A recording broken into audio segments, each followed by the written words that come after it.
siempre es un milagro estrenar acá, sobre todo en un país donde no hay ley de cine, donde no hay instituto, donde no hay fondos. Siempre repito lo mismo porque la verdad necesitamos eso para que realmente esto empiece como una industria. Lo maravilloso es ver de que aún así todos los años se estrenan películas, bueno, como esta.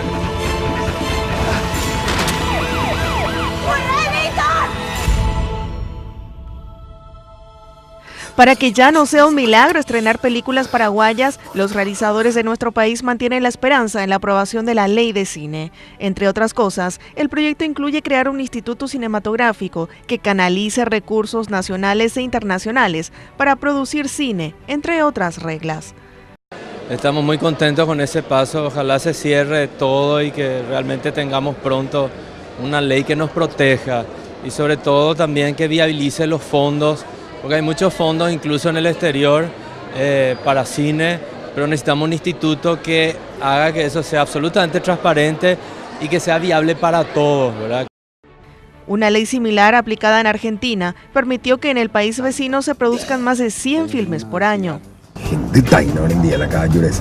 El proyecto debe ser estudiado este jueves en la Cámara de Senadores.